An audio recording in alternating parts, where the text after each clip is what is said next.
invasion of the Body Snatchers is everywhere.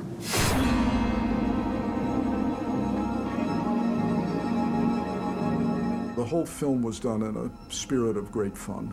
Oh! What the hell is it? They grow out of those pods.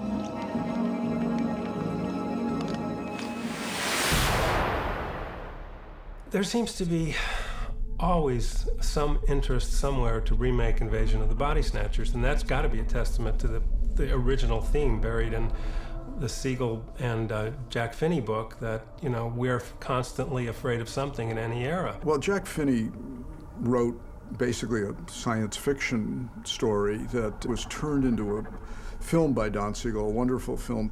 When I was thinking about doing this, I happened to know Don Siegel, and I went into his office to say, I'm thinking of doing a remake of this movie of yours that I really respect a lot. It's a beautifully done film. And as I was talking to Don, who should pop in but Kevin McCarthy, who this was on the MGM lot, and he was doing another movie. And the two of them sat down with me, and they started telling me what they really had in mind. Even though they liked the original, they had an ending that didn't let the audience off the hook. Also, they had some humor that the studio cut out. They took it down to Long Beach and showed the film.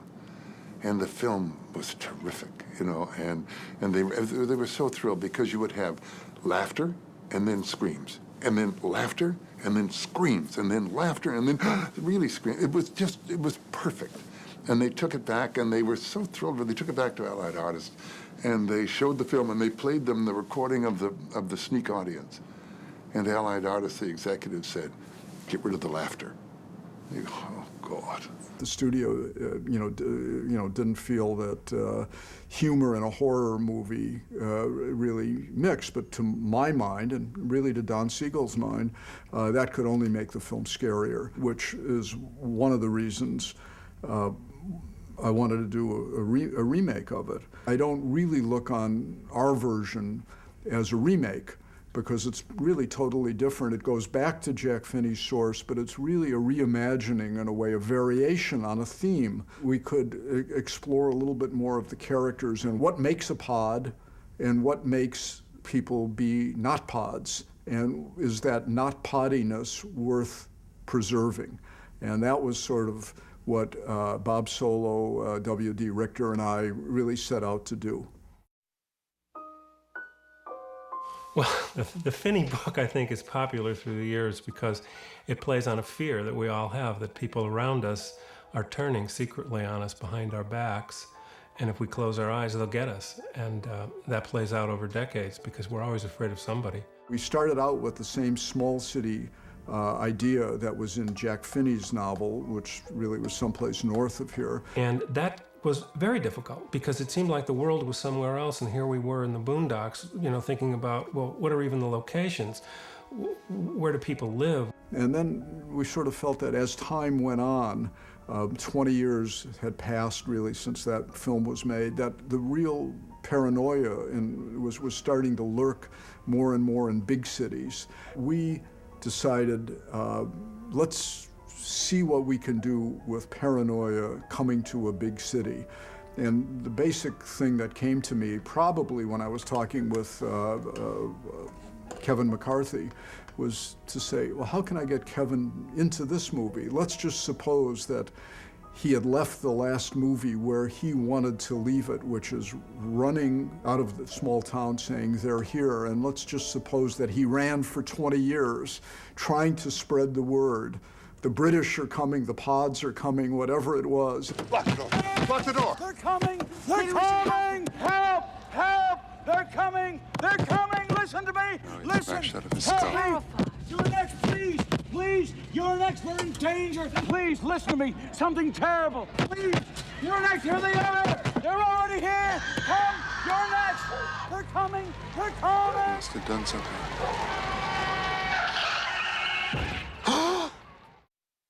I lived in San Francisco, and it's my favorite city, really my favorite city in the world. And it seemed like the right place, you know? It had that kind of San Francisco, slightly offbeat quality, which the characters in the movie have. You know, Jeff Goldblum's a failed poet, and Kibner is a sort of goofy psychologist who writes self-help books and things. You know, it all had a kind of nice San Francisco air to it. The context of the movie was in a kind of a feel-good therapy atmosphere where hugging and explaining away all your problems as sort of psychological projections of these inner things, all that stuff was very current at the time. It was a time when we still believed, sort of, that we could affect something in this country. We'd grown so disillusioned with the larger society around us, with the treachery of the government, with things that just weren't working right, that this big inward look started taking place, the me generation, a huge cliche of pop culture. But nevertheless, people were closing off. Under sort of cover of we're all reaching out to find out who we are and to be one kind of, you know, one Earth, one planet. But to get there, you have this sense of, I got to find out who I am first. I've got to become very self-centered, very inward directed and looking in. 1978, sort of the end of a kind of hippie era. You know, there was still, you know, a residue of that, but there were also, as exemplified by Leonard Nimoy, the kind of pop psychologists who were telling everybody to relax, everything's going to be okay, take it easy. In a sense, trying to humanize people by dehumanizing them in some way. He did a lot of, you know, little variations on that character. Leonard Nimoy, he was terrific. He was a lot of fun, and of course, coming off of, you know, Star Trek, which he had been on, and that's automatically what you think. There's a little bit of the sternness of Spock in there, but there's that softness that Leonard added of the Birkenstock sandals and the arm pads and, you know, little thing he wears on his hand and the soft tailoring and the soothing voice. You know, he turned into a really interesting character. The last person you might think would become a pod becomes one of the early pods. Don't be trapped by old concepts. Matthew, you're evolving into a new life form. Come and watch. The idea of the pod became a symbol or a metaphor of the standardized thing that the culture was asking of us. It was asking us all to create a new mass culture, something that would work on the world scale, and in order to do that, you had to sacrifice some individuality. So you had to get squeezed down into some kind of a pod. And that's one of the interesting paradox of the film, is that these things, these elements of individuality are sort of shunned by pods. There's no need for hate now, or love. I love you, Matthew.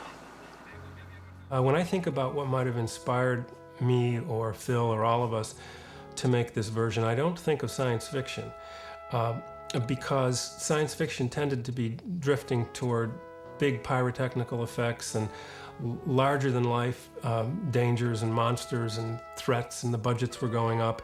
And we were really interested in a human story here. Our Body Snatchers is really about you know, characters and developing that human thing. I always viewed it as sort of a tragic love story between Donald Sutherland, Brooke Adams, but also between a band of friends, you know, all of whom in one way or another love each other. There's a nice moment where Donald Sutherland has Elizabeth, the character Elizabeth, roll her eyes around in her head. And although it's a crazy thing, to him it proves she's not crazy. If you're not crazy, you can do the thing with your eyes.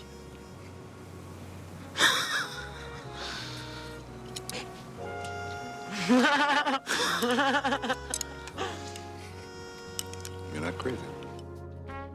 That was such a human, such a charming thing, and the way Donald reacts to her and looks at her, you know, there's something, you know, none of us could have anticipated the kind of love that passes between them, but it's a love of friendship. It was a very, for me, a very creative experience. I loved working with Veronica and Brooke. Leonard was terrific. Jeff is good. Jeff Goldblum and Veronica Cartwright. They call themselves the dancing Bellicecs. They come dancing through our set doing a pas de deux. This all started when we were in the showers, because they had all those shower curtains, and so we would come in and we'd have to see, and then we'd go like this, and we would have to run off and to get the angle and the way the curtains were blowing and everything like that, and be able to pick the guy up that was in the bathtub and stuff like that. We got to the point we did it so many times we would do da-da-da-da-da. We were just sort of, so we became known as the dancing Bellicecs, and we would sort of dance on together and dance off. It was hysterical. You know, films should be fun to make. You gather your group of friends around, people, even though you know what you're going for in each scene, you leave enough room and enough air in the film for creative people to add certain things. So, yeah, my wife Rose plays a small role. A bunch of writer friends of mine are in the bookstore. You know, throughout the piece, there are San Francisco actors, friends of mine, who, in one way or another, are transformed into pods. All the film people of San Francisco wanted to be pods, but we were very selective on who we would let be pods. You had to earn it. Mike Chapman is in the film. He plays a guy who's sort of cleaning, polishing the floors of the health department, and there's something ominous about it. They are wonderful people in it, you know. I mean, you turn around, and I love Bobby Duvall, and you turn around and he's there. He's just a priest in the corner. I love that. Don Siegel played the taxi driver. I'm sure I've told this story before, but it's true. I was in the front seat, in the passenger seat in the front, with a handheld camera, filming them in the back and then filming Don Siegel from the side and all that. And I remember thinking that, boy, they're really acting well. They look scared in their back and everything. And I found out that what they were scared of was that Don Siegel could barely see, but out of vanity had taken his glasses off and was driving through the streets of San Francisco. And Donald and Brooke were genuinely scared. Where exactly are you heading? I said, airport, No, I mean, which airline? United. I remember we were running one night, running through the streets. You know, there was so much running through the streets, and Brooke Adams was really a great runner, and Donald was, you know, I remember him running all the time in the mornings. But as they were running one night, Brooke said, "I can beat you, Donald." And he said, "Ah, come on." Yeah. So, you know, I said, "Action," and they went running, and I said, "Cut," and they didn't stop running. And she was in her high heels and a red dress, and they just went running off into the distance. And when they came back, she said, "I won." You could ask Donald if she won. I have way longer legs than Brooke has. Yeah, I could outrun her way. I ran a lot during that period. And when I was running, I was crossing the street this way, and a Volkswagen Beetle had not seen me and made a right turn and hit me, and I bounced up over his roof. And as I came down, my face passed his windscreen, and I could see the driver's mouth saying, "Oh God, not you."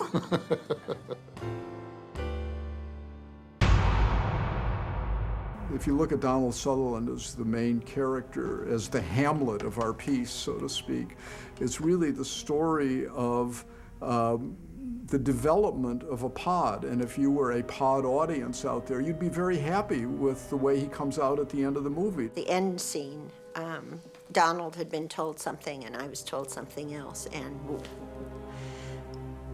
it was not scripted. We didn't know how it was going to end. You know, they all, you know, wanted to be part of the big dialogue, you know, that we all know what the scene is in general, and then it's my job to privately go with each of them and tell them things that the other people in the scene might not know about what their character is going to do. I had been told one thing to do, and he had been told what he was to do. And then we just went in, and I called for him. I thought he was normal. And then he turned around and did that weird thing.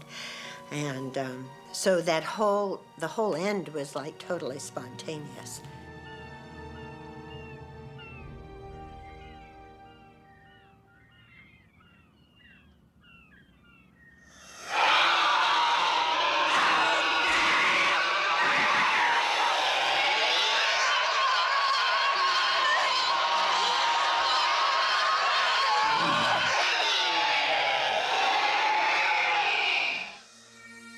Well, making this movie was one of the truly pleasurable experiences in a business that doesn't really offer you that many thoroughgoing, wonderful times. It seems to me that the movie works in that way of just having a wonderful, jolly good time for an hour and a half or 2 hours.